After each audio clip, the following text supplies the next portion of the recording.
আসসালামু আলাইকুম গাইজ, আমি তিশাতে চলে আসলাম আরেকটা নতুন ভিডিও নিয়ে। তো আজকের ভিডিওটা অনেক সুন্দর হতে যাচ্ছে। আশা করি আপনারা সম্পূর্ণ ভিডিওটা দেখবেন। তো যাই হোক, ১৬ই ডিসেম্বর যেহেতু আমি ঢাকায় আছি আর ঢাকায় থাকবো আর বেড়াবো না, এটা কি হয়? তো লাল সবুজ শাড়ি পরে বাসা থেকে বের হয়ে গেছি একদম মাগরিবের আজানের পরপরই। তো ফ্লাইওভার দিয়ে যখন উঠতেছি ১ম এ একদমই মানে কোনো জ্যাম ছিল না। তারপরে ওরে বাবারে! এত পরিমাণের জ্যাম! তো এইখানে ২ জনে মিলে অনেকটা গল্প করতেছিলাম। আর আজকে কিন্তু রাস্তায়ও পুরো লাল সবুজ, লাল সবুজ। তো এই জিনিসটাও খুব ভালো লাগতেছিল। আর মাশাআল্লাহ দিলে ঠান্ডার তো কোনো তুলনাই নেই। তা বলে ঠান্ডা লাগুক আর যাই লাগুক, মুখে কিন্তু বলা চলবে না যেহেতু শাড়ি পরা। শাড়ি পরলেও ঠান্ডা লাগলে কিন্তু বলা যাবে না। আমার যে মানে গাড়িতে আমি মোটরসাইকেল করে যাচ্ছিলাম, আমাদের সামনেও একজন দেখি সবুজ শাড়ি পরে যাচ্ছে। তো আমি তো তাও চাদরটা পেঁচাইনি, দেখি সে মোটেও কিছু মানে কোনো একটা ওড়নাও পেঁচায়নি। বলা যায় ঠান্ডাই নেই। যত ঠান্ডা ছেলেদের। মেয়েদের কোনো ঠান্ডা নেই যারা শাড়ি পরে আছে। এই যে তার কোনো ঠান্ডাই নেই। তো যাই হোক, আমরা এক পর্যায়ে নিউ মার্কেটের ওই দিক দিয়ে আরকি ২১শে ফেব্রুয়ারির মানে ঢাকা বিশ্ববিদ্যালয়ের ওই রোড দিয়ে ঢুকতে যাই। কিন্তু এই ছাত্রদের আন্দোলনের কারণে পুরো ৬ টা মানে যে রাউন্ড দিয়ে আরকি ঢাকা বিশ্ববিদ্যালয়ের ভেতরে টিএসসির মোড়ে ২১শে ফেব্রুয়ারির যে মাঠটা ওইখানে যে ঢুকবো ফুল সব বন্ধ। একদমই ঢুকতে দিচ্ছে না। তো তারপরে না পেরে জাদুঘরের সামনে মানে শাহবাগ থানার সামনে যে জাদুঘর, তো সেইখানে গাড়িটা রেখে তো আমরা এক পর্যায়ে আরকি হাঁটতে ঢুকি। তো দেখি ওর ভিতরে দেখি রিক্সা আছে। মানে ভিতরে যে রিক্সা আছে সেটাই করে যাওয়া যাবে। তো ৳৩০ ও ভাড়া না, সেইখানে তারা কেউ ৳৮০ চাচ্ছে, কেউ ৳৭০ চাচ্ছে। তো এক পর্যায়ে না পেরে আমরা আরকি উঠে পড়ি রিক্সায়। তো এই যে সে আরকি তখন গাড়ি মানে পার্কিং করতেছিল। আর তার আগে মানে রিক্সায় ওঠার আগে আমরা একটু রমনার এই সাইড দিয়ে একটু ফুলের যেই মানে স্টল থাকে, তো এটা তো সবারই জানা। তো ওই সাইড দিয়ে যাবো আর যে একটু ভিডিও নেব না, এটা কি হয়? আরো পরা আছে শাড়ি। তো কোনো কথাই নেই। তো আমার অনেক দিনের ইচ্ছা ছিল, এক কথায় বলা যায়। আমি এই সাইড দিয়ে একটু ভিডিও আরকি নিবো। তো মোটামুটি ভিডিও করা শেষ আর ছবি তোলাও শেষ। তো এখন আমরা এই যে হাঁটতে যাচ্ছি। তো এক পর্যায়ে বললাম না যে আমরা রিক্সায় উঠি। তো যখন রিক্সায় উঠলাম যে মানে বাতাস মানে অসম্ভব লেভেলের একটা সুন্দর ছিল। আর মানে একদিনে ১ থেকে ৩, ৪ মানে কয়টা রকমের যে আমরা ঘুরছি একদম বলার বাইরে। এত সুন্দর পরিবেশ ছিল। আর রিক্শাওয়ালা মামারে কিন্তু দেখে বুঝতেই পারবেন যে কতটা পরিমাণে ঠান্ডা। আর আমরা ২ জনে যাচ্ছিলাম। সে মোটামুটি আমি বলতেছি যে, "হাসো না কেন?" তার একটু মুডটা বন্ধ ছিল যেহেতু গাড়িটা বাইরে রাখা। কিন্তু তাও আমরা এক পর্যায়ে গল্প করতে ২ জন আরকি মোটামুটি হাসাহাসি করি। তো এক পর্যায়ে আমরা যখন টিএসসির মোড়ের অমনিতে যাচ্ছিলাম, মানে ফুল মানুষ, এত পরিমাণের মানুষ, ফুল একদম মানুষের ভিড়, এত পরিমাণের মানুষ। তো এই যে আমরা ২১শে ফেব্রুয়ারির আরকি মাঠে পৌঁছায় গেছি। তো এখানে মানে পা দেওয়ার জায়গা নেই। না সরি, এটা মানে টিএসসির মোড়। তো টিএসসির মোড়েও যেরকম পা দেওয়ার জায়গা নেই, মানে মানুষের এত ভিড়। আরে মানে ঈদের সময় যেরকম একটা মজা হয়, তো তার চেয়েও বেশি যেন এই মানে এরকম ১৬ই ডিসেম্বর, ২১শে ফেব্রুয়ারি এরকম সময় হয়তো বেশি মজা হয়। আর ২১শে ফেব্রুয়ারিতে আমিও ঘুরছি, কিন্তু ঢাকায় আমার ফার্স্ট টাইম ছিল ১৬ই ডিসেম্বরে বের হওয়া। এর আগে আমি বের হইনি। বের হইছি কিন্তু এতদূর আসিনি। তো যাই হোক, এইখানে আরকি নেমে যাই। প্রচুর পরিমাণে কুয়াশা পড়তেছে। তাও কিন্তু মানুষের ভিড় কম না। তো এই যে সে রিক্শাওয়ালার মামার টাকা আরকি দিচ্ছিল আর আমি এই সাইড দিয়ে যাচ্ছিলাম। কিন্তু আমি একা যে যাবো, আমি সেইটাও আরকি যাইতে আমার কেমন জানি লাগতেছিল যে এত ভিড়, কিভাবে কি হবে? কিন্তু তাও ২ জনে মিলে মাশাআল্লাহ দিলে ঘুরে আসলাম। আর ওইখানে কিন্তু লাইভ মিউজিক হচ্ছিল। মানে ফুল একদম দেশাত্মবোধক গান চলতেছিল বলা যায়। তো সেটার আরকি আমি তো আর ভিডিও করতে পারি না। তো সে আরকি একটু যতটুকু আরকি নেওয়া যায়। যেহেতু এত মানে লোক, আর ছোট বাচ্চাদের থেকে শুরু করে বুড়ো মানুষ পর্যন্তও এখানে আছে। এমন একটা অবস্থা। তো এখানে গিয়েও ২ জনে মিলে মোটামুটি ঘোরাঘুরি করি, খাওয়া-দাওয়া করি। খাওয়া-দাওয়া বলতে এই মানে এরকম মেলা টাইপের বা ২১ ফেব্রুয়ারি মাঠের যেই ফুচকাটা থাকে এটা কিন্তু অনেক মজা লাগে। তো সেই ফুচকাটা খাই। আর মোটামুটি ঘুরি-ফিরি যতটুকু আনন্দ করার মতো ২ জনে মিলে কিন্তু করি। আর ২ জন থাকলে কিন্তু কথাই নেই। তো এর মধ্যে আরেকটা কথা, এখানে দেখতেছিলাম যে অনেকে তাদের বাচ্চারে নিয়ে আসছে। তো এইখানে কিন্তু আমরা ২ জন সুলাইমানরে অনেক মিস করতেছিলাম। যে যদি নিয়ে আসতাম তাহলে ভালো হতো। কিন্তু এক পর্যায়ে ভাবি যে আনিনি একদিক থেকে ভালো হইছে। যদি নিয়ে আসতাম কি অবস্থাটা যে হইতো। যেহেতু আমরা অনেকটা রাস্তা ঘুরে, ঘুরে তাই আমাদের যাওয়া লাগতিছে। আর মানে গলিতে শুরু করে একদম চিপা রাস্তা দিয়েও আমাদের যাওয়া মানে যাওয়া হইছে আরকি ওইখানে। তো তারপরে এখানে আমি আমার মুখে আরকি পতাকা আঁকাচ্ছিলাম। ১৬ই ডিসেম্বরের আরকি আম যেই ডিজাইন মতো করতেছিল এটা। তো এটা কিন্তু আমি একদম ছোটবেলায় যখন রমনায় যেতাম, তো আব্বু-আম্মুর সঙ্গে তখন কিন্তু রমনায় হইতো। তো প্রায় অনেক বছর, প্রায় ১০-১৫ বছর পরে আমি এটা আবার মুখে করলাম। তো আমার খুব ভালো লাগতেছিল। আমি তখন এইখানে আমি বললাম না যে আমি সুলাইমানরে অনেক মিস করতেছিলাম। আর হয়তো ওরে নিয়ে করলে হয়তো আরো বেশি মজা পাইতাম। কিন্তু আম্মু আরকি ওরে নিয়ে আমার বের হইতে দেয়নি যে বলতেছে যে, "না আজকে রাস্তায় অনেক জ্যাম। কোন জায়গায় কি দুর্ঘটনা হয় বলা যায় না।" সত্যি ঢাকা শহরে দুর্ঘটনা কিন্তু একদম বলা যায় না। তো সেই কারণে আর তারে নেইনি। তো আপনারা কিন্তু অবশ্যই বলবেন যে এটা আমি যখন মুখে আঁকাই আমার কেমন দেখা যায়। তো আমার বর কিন্তু বলে যে অনেক সুন্দর লাগতিছে। আর আমি যেটা করি মানে আপু আমারে করে দেয় আরকি এটা কিন্তু একদম ওয়ান পিস ছিল। এরকম সবার করেনি সে আমার একটু বড় করে আরকি অন্যরকম করে দেয়। সবাই শুধু জাস্ট পতাকাটা আঁকাচ্ছিল আর কিছুই আঁকাচ্ছিল না। তো এই যে ফুল ফিনিশিং এর পর এই তার মানে লুক বলা যায়। তো আমি বর জিজ্ঞেস করছিলাম কেমন লাগতেছে? তো এইখানেও এই যে সবাই আমি মানে যে মাথায় যেই আরকি ফুলের যে ইগুলি পড়তেছিল, এই যে হলুদ দিয়ে সাদা দিয়ে, কিন্তু আমি ওইটাও পড়িনি। আমি আরকি নিজে আরকি কাস্টমাইজ করে নেই। তো আমি শুধু সাদা আর এই যে ঘাস ফুল টাইপের আর জাস্ট ২ টা গোলাপ ফুল দেই, বেশি দেই না। এই গোলাপ ফুলের একেকটা দাম নাকি ৳৫০। জাস্ট এই মাথায় এইটা তাই ৳১৫০ নিছে। এরা কোনো কথা? আর এমনি যেইগুলি আছে ওইখানে, সেগুলো ৳১০০ করে ছিল। ওইখানে ১ টা ফুল দিচ্ছিল। আর আমি যেহেতু ২ টা নেই, এজন্য একটু দাম বেশি নেয়। তো ফার্স্ট টাইম একবার কিন্তু ফুচকা খাই। সেটা ভিডিও করা হয়নি দেখে আমি আরো বললাম যে, "চলো আরেকবার ফুচকা খাই।" তো সে আবার আমারে খাওয়াই দিচ্ছে। তো মোটামুটি দেখি এই মামার ফুচকা যে এত ঝাল! বাপরে বাপ! আমার পুরো ঝাল লেগে যায়। আর আমি একটু ঝাল কম খাই। এজন্য একটু আমার সব জায়গায় একটু আমার সমস্যা হয়ে যায়। তাও মোটামুটি খাই। আগে মোটেও খাইতাম না কিন্তু এখন খাই। তো তারপরে সে আবার এই যে পেয়ারা মাখা নিয়ে আসে তো সেইটাও আমারে খাওয়াই দেয়।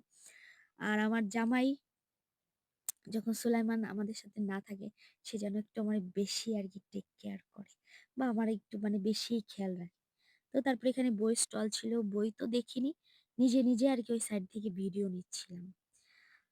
তো অবশেষে আমরা এখান থেকে আবার মানে কতটা সময় যে ওইখানে ছিলাম। আর এই ঠান্ডা সিজনে একটা জিনিস খুবই ভালো লাগে, যতই ঘোরো, যাই করো, ঘাম তো হয় না। আর বিশেষ করে আমার জামাই সে বাইরে গেলে প্রচুর ঘামে। তো ঠান্ডার সময় তার আর ঘাম হয় না। কিন্তু শীতের সময় তার মানে ঠান্ডার সময় তার কিন্তু প্রচুর ঠান্ডা। তো এক পর্যায়ে আমারও অনেক ঠান্ডা লাগতেছিল। তো তার কারণে আমি আরকি চাদরটা পেঁচাইনি। নিয়ে আমরা হাওয়াই মিঠাই খাচ্ছি ২ জন খাইতে, খাইতে গল্প করতে, করতে আসি। আর এই মানে যেই মুহূর্তটা জানি না আল্লাহ বাঁচাইলে হয়তো সামনের বছর পাবো কি পাবো না। ইনশাআল্লাহ আল্লাহ যদি কপালে আমাদের রাখে আর আমার যদি আল্লাহ যদি ২ জন এরকম সুস্থ রাখে, আল্লাহ বাঁচাইলে আবার এরকম হবে।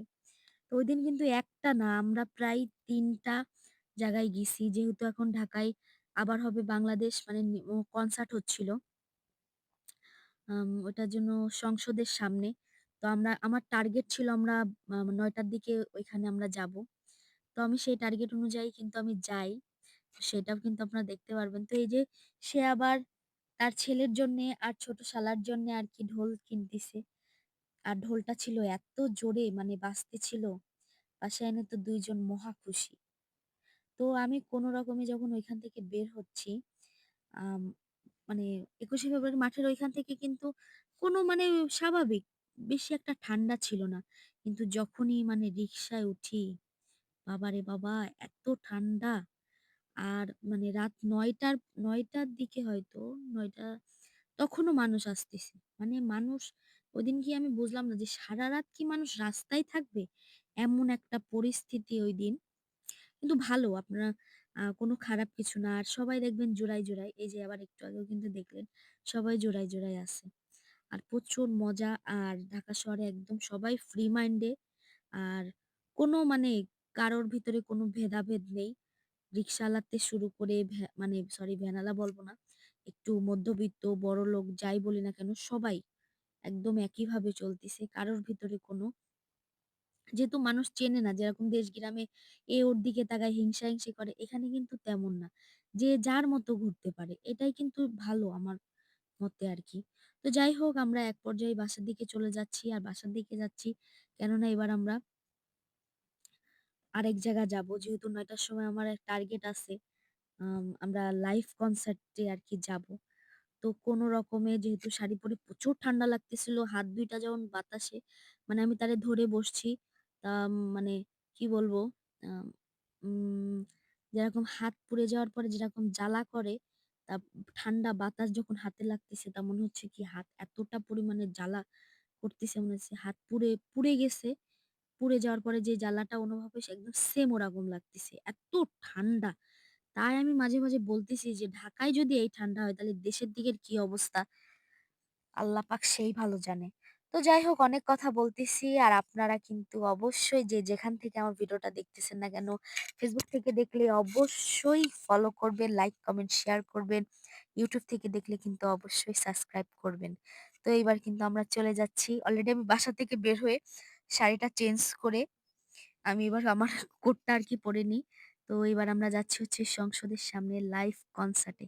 তো এত জোরে আরকি সে যাচ্ছিল যেহেতু রাস্তায় এত জ্যাম, প্রায় ৯ টার দিকে আমরা বাসা থেকে বের হইছি ১০:৩০ টার সময় আমি কনসার্টে ১০:৩০ না, প্রায় ১০:২০ এর মতো ওরকম সময় আমি আরকি কনসার্টে গিয়ে পৌঁছাই। তো একদিকে আমি অনেকগুলো গান আগে মিস করে ফেলি। কিন্তু আ জেমসের জেমস হয়তো তার গান আর আমরা মিস করি না। হয়তো এতটুকুই আমাদের ছিল। আর প্রচুর লোক। আ আমি ওইখানে গিয়ে আরকি শুনলাম প্রায় ১৬ বছর পরে নাকি ওইখানে কনসার্ট হইছে। আমার সঠিক জানা নেই। কিন্তু মানুষজন বলতিছে ওইখানে আরকি একদম যেহেতু একদম সাধারণ জনগণের জন্য আরকি উন্মুক্ত ছিল। কোন টিকিটের ব্যবস্থা ছিল না। এর জন্য হয়তো আরো বেশি লোক হইছে। একদম পা ফেলার জায়গা নেই। হাজার, হাজার মানুষ। স্বাভাবিক ওইখানে যদি আমি পরেও কিন্তু সুলাইমানে নিয়ে যাইতে চাইছি কিন্তু আম্মু যাইতে দেয়নি। ওইখানে সুলাইমানে নিয়ে যাই। আর যদি মানে কোনো একটা আল্লাহ না করুক দুর্ঘটনা ঘটে একদম বেঁচে আসার মতো অবস্থা হবে না। এতটা মানুষ ছিল এখানে। তো অবশেষে আমি পৌঁছায় গেছি। আর আমি যখন যাচ্ছি অলরেডি তখনও দেখি মানুষ যাচ্ছে। কেউ কিন্তু আর কি কনসার্ট মিস করবে না এমন একটা অবস্থা। আর যেহেতু জেমসের গান বলে কথা আমরা অলরেডি ঢুকে আমি তো বলছি, "তাড়াতাড়ি চলো গান অলরেডি শুরু হয়ে গেছে।" তো আমি মোটামুটি ভিডিও করার কোনো মানে প্লেসই পাচ্ছিলাম না। মানে পা রাখারই জায়গা নেই ওইখানে। আমি ভিডিওটা করব কিভাবে? এমন একটা অবস্থা। আর কি পরিমাণের মানুষ। তো কোনো রকমে সে তাড়াতাড়ি করে গাড়িটা আর কি এই সাইডের দিকে নিয়ে পার্কিং করে। আর আমি এই যে হেলমেট খোলার আমার সময় নেই। আমি এই যে বলতেছি, "তুমি তাড়াতাড়ি চলো।" আর এই যে গিয়ে পর জাস্ট এই ভিউটা এত সুন্দর! আর একদম মানে আম কি বলবো? মানে ওই উম একটা দেয়ালে দাঁড়ায়ে আরকি সে আমার এই ভিডিওটা করে দেয় আমার জামাই। অনেক কষ্ট করে আরকি সে এই ভিডিওটা করে। তো এখানে আমি গানটা দিলাম না যেহেতু কপিরাইট আসবে। আমার এমনিও কপিরাইট আসতেছে। যেহেতু আমি আর কোনো সাউন্ডই আরকি ইউজ করতেছি না। এর জন্য ডাইরেক্ট ভয়েস দিচ্ছি। তো এই যে আর এটা কিন্তু আমার তারে ফার্স্ট টাইম দেখা ছিল। আম আর আমি এখানে আরকি আবারও বলতেছি আমি কোনো মানে এতটা পরিমাণ এখানে আরকি মানে কি বলবো? অনেকটা বেশি খুশি হয়ে গেছিলাম যে এইরকম একটা জায়গা আর আমরা ২ জন একসাথে মানে অকল্পনীয়, অকল্পনীয় বললে চলে। আমার জীবনে ফার্স্ট টাইম ছিল এটা। আমি কিন্তু কোনোদিন এরকম কনসার্টে যাইনি। তাও এটা আমার জামাইয়ের সুবাদে আরকি হইছে। তো মানুষের ভিড়টা একটু খালি দেখেন। তো জাস্ট ওইখানে গিয়ে হাইয়েস্ট গেলে ৩ টা কি ৪ টা গান শুনলাম। পাগলা হাওয়ার তরে মানে কি, কি গান ছিল। এটা আমার জামাই আরকি এইসব গান শোনে। আর আমি আজকে লাইভ ওইখানে গিয়ে শুনলাম। আমি এরকম গান শুনি না। কিন্তু আগে আমি ভাবতাম শুধু ছেলেরাই হয়তো তার ফ্যান। কিন্তু না, অনেক মেয়েরাও আছে তার ফ্যান। তো তারপরে অনেকটা দূরে দাঁড়াইছিলাম। তো এই যে কনসার্ট থেকে সে নেমে যাচ্ছে। আর তারে কিন্তু সবাই ডাকতেছিল যে গুরু, গুরু, গুরু। তো কেন আমি জানি না। তো আমার জামাই বলে যে, "হ্যাঁ, তারে গুরু বলেই সবাই ডাকে।" আর জেমসের গান নাকি একদম ফুল হিট। আমি জেমসের কটা হিন্দি গান শুনছি। বাংলাদেশী মানে বাংলা গান তেমন একটা শুনি না। আর ঐদিন গিয়ে প্রায় ৪ টা গানের মতো আরকি শুনলাম। তো একদম ঐরকম জায়গায় হাজার, হাজার মানুষের মধ্যে গান শোনা মানে অকল্পনীয়ভাবে একদম স্বপ্নের মতো বলা যায় এতটা মানুষের ভিড়ে। আর মানে কি বলবো আমি যে এখনো যে যেটা বলতেছি এটা একদম মানে সেই ফিলটা যেন হচ্ছে যে ওইখানেই যেন আছি এরকম একটা কিছু। তো একদম স্বপ্নের মতো আমরা ২ জনে মিলে কি করলাম ঐদিন একদম অকল্পনীয়ভাবে। তো এক পর্যায়ে জেম যখন চলে যায় আমাদের মানে আমাদের না ওইখানে প্রায় সাধারণ যে মানুষজন ছিল তারাও আরকি একটু অসন্তুষ্ট হয়ে যায়। তো এটা একটু খারাপ হয় যেহেতু বাঙালি ফ্রি পাইলে কিছুই ছাড়ে না। একটু তো এরকম হবেই। তো যাই হোক অবশেষে আমরা ২ জন বসে বাদাম খাচ্ছি আর আমি তখন করছি এই যে বাদাম খাচ্ছি। মানে ফুল মুডটাই নষ্ট হয়ে গেছে। যেহেতু আমরা আসি বেশিক্ষণ হয়নি। তো তারপর এক পর্যায়ে আমরা ২ জন এখন চলে যাচ্ছি। তো এবার আমরা চলে যাচ্ছি। যেহেতু আমরা না প্রায় সবাই চলে যাচ্ছি। আর এই সময়টা কিন্তু মানে মারাত্মক একটা ফিল ছিল। আমার একটু মানে খারাপ লাগতেছিল যে আরেকটু সময় হয়তো থাকতে পারতাম। কিন্তু যেহেতু এতটুকুই আমার হয়তো ছিল। তো যাই হোক আমরা অবশেষে বের হয়ে গেছি। আর আসার সময় একদম একটানেই চলে আসছি। কোনো জ্যাম ছিল না। তাও প্রায় অনেক রাত। আর কুয়াশাটা একটু দেখেন কি পরিমাণের কুয়াশা। তো তারপর কি সুন্দর ঘুরতে, ঘুরতে ২ জনে গল্প করতে, করতে চলে আসি। আ এরকম একটা অসাধারণ ফিল। এই ফিলটা হয়তো আম কোনো সময় হবে না। তো আসার সময় দেখি আবার যেই উম মানে নিউ মার্কেটের যে ঢাকা বিশ্ববিদ্যালয়ের যে রোডটা আরকি গেটটা ওদের, ওটা দেখি খোলা। তো অবশেষে ওই দিক দিয়ে আরকি বাসায় আসতেছিলাম। তো ওই পাশ দিয়ে আসার সময় আমরা আবার সেই ২১শে ফেব্রুয়ারি মাঠে আরকি একটু জাস্ট দাঁড়াই। কিন্তু আর ঘুরি না। যেহেতু সন্ধ্যাতে ওইখানেই আমরা ছিলাম। তো তার পাশে থেকে আরকি আম ঢাকা মেডিকেলের ওইখানে আমরা একটু চা-টা খাই। চা খাওয়ার পরে আমরা আস্তে, আস্তে বের হয়ে চলে আসি। তো আজকের ভিডিওটা কিন্তু এই পর্যন্তই। আমি আশা করি আপনাদের আমার ভিডিওটা খুবই ভালো লাগবে। আর অবশ্যই আমাদের জন্য বেশি, বেশি করে দোয়া করবেন আর বেশি, বেশি করে যেন আমি ভিডিও দিতে পারি। আর অবশ্যই কিন্তু ভিডিওটা শেষ করবেন। না দেখে কিন্তু কেউই যাবেন না। আর কমেন্টে কিন্তু অবশ্যই জানাবেন যে বিজয় দিবস কার কেমন কাটলো? তো আমার বিশেষ করে এই বছরের বিজয় দিবস অনেক সুন্দর কাটছে। তো আল্লাহ হাফেজ। সবাই ভালো থাকবেন। আর আমি এর ভিতরে আবার ভিডিও দিব। আশা করি আপনারা আমাদের সবকটা ভিডিও দেখবেন। তো ভালো থাকবেন।